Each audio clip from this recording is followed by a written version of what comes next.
Hi there everybody and welcome back. Today we'll be transforming this image, black and white, into a black and white fine art masterpiece, which is this one. We're gonna go from here to here. We'll be editing it in Adobe Camera Raw. It's the same as Lightroom, so don't worry about the sliders. Everything will be the same. So let's head over to Adobe Camera Raw and start the process. Well, I've opened up my image in Adobe Camera Raw. First thing I always do is go over to the exposure panel on the right side and I lower the highlights. As you can see, we have much more detail in the sky.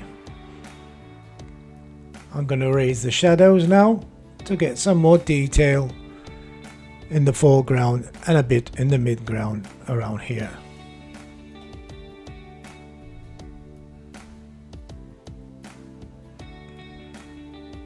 Should be okay.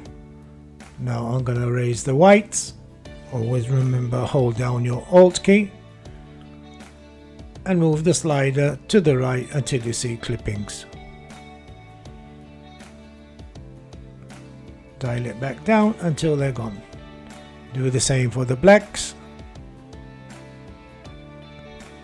Dial it down until you see no more black on the white screen.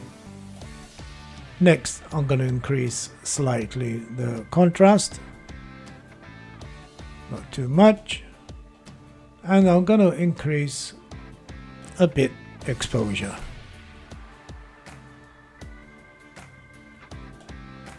Should be okay. You have some clippings. I'm going to dial the whites down a bit more, and there we are. Next, I'm going to head over to the effects panel.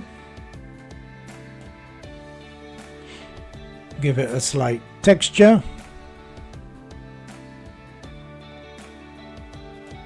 And a bit of clarity. I'm going to increase the dehaze.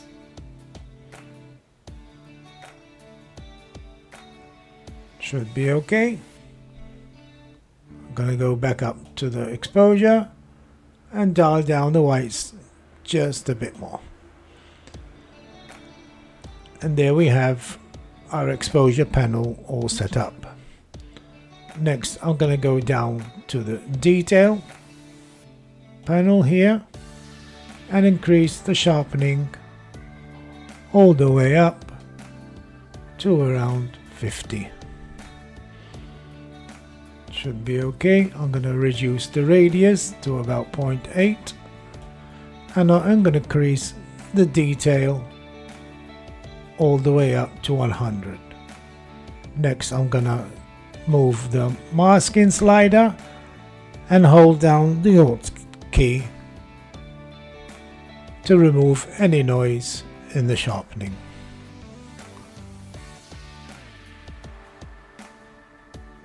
To around there, and it should be okay. Next thing we're going to do to turn it into fine art, we're going to use some masking. Go over to the masking panel.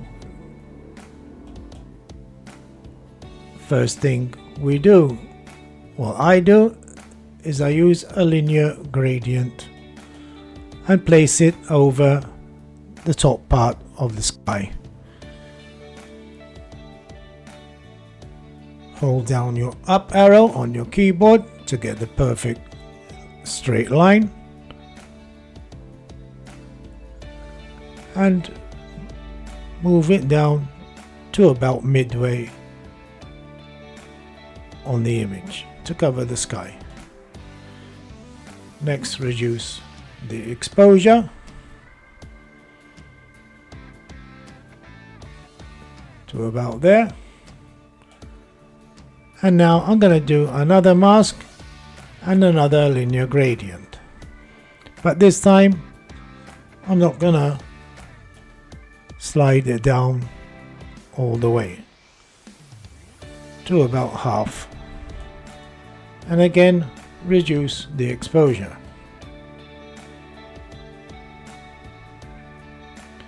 It should be okay.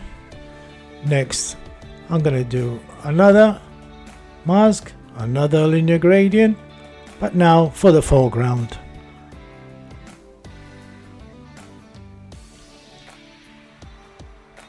Move it up, not too much,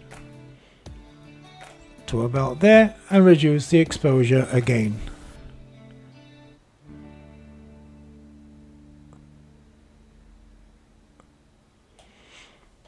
And it should be okay. Next thing I'm gonna do is use another mask, but now we're gonna head over to the radial gradient. We're gonna place the radial gradient over the brightest part of the image, which is around here.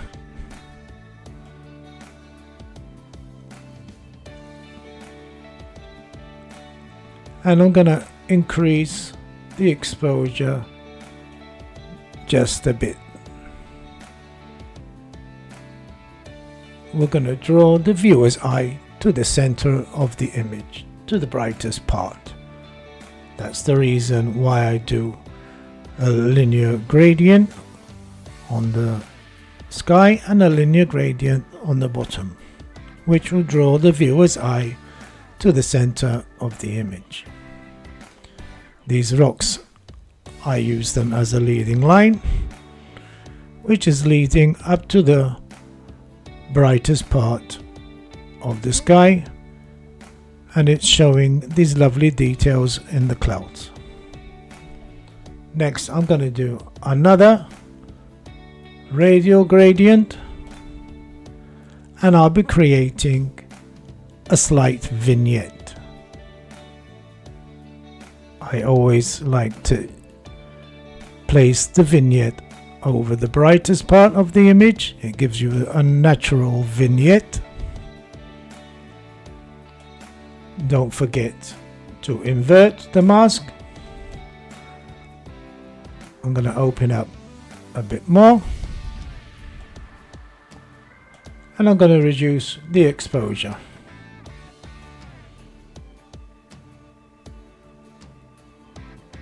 Should be okay. Next I'm going to do another mask, but we're going to use the brush this time, and we'll be doing some dodge and burn.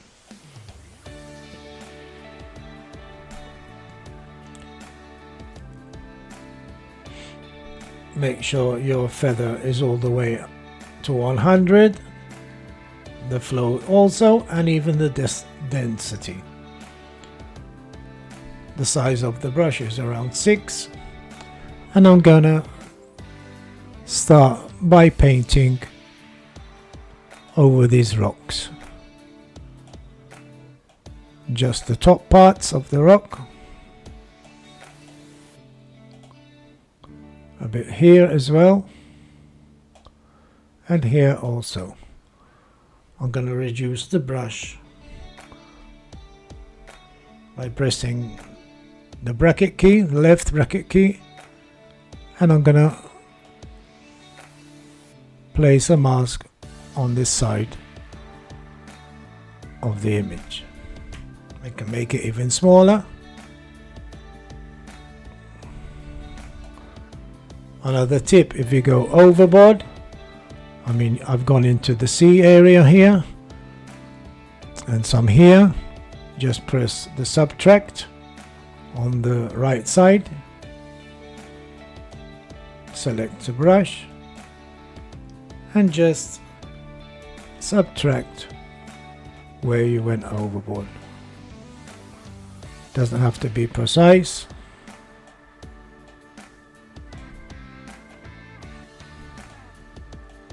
I'm trying to hurry for the sake of not keeping this video too long.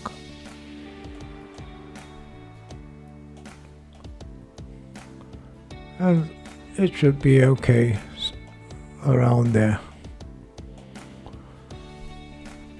Next I'm gonna head down to the exposure and we're gonna do some dodging.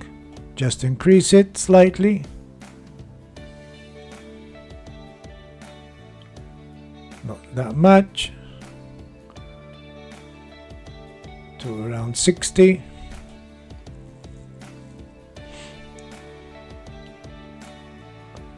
And there we have our dodging ready.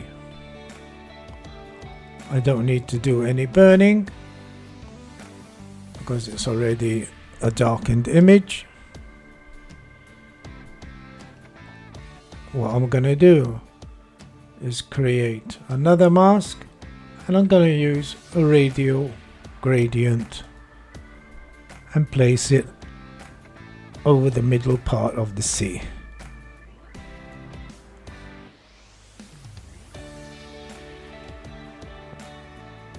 Somewhere there, and I'll increase slightly the exposure.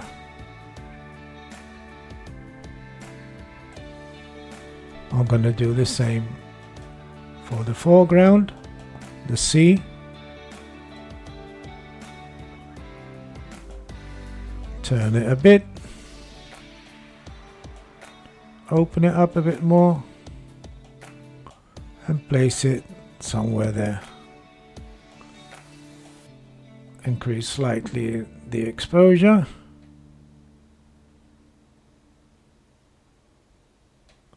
Should be okay. And next, I'm gonna create another mask, a brush, and I'm gonna just go over these rocks.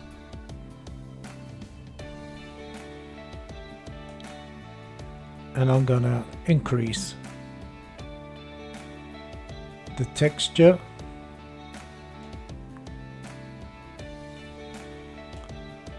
clarity, and some sharpening.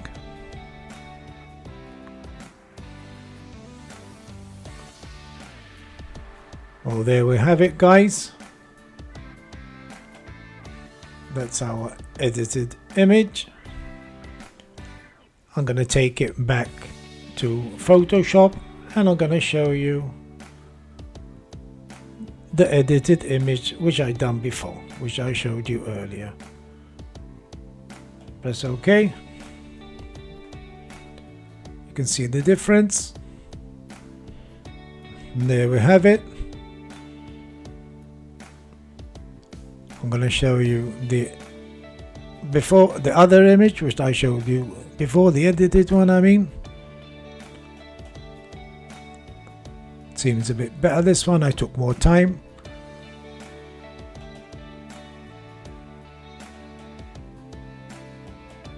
But now you know you're on the right track to creating black and white fine art. Well, thank you for watching my video. I hope you enjoyed it. I hope you learned something. And make sure to hit the subscribe button and the thumbs up. And I'll see you guys in the next video. Bye and thanks again.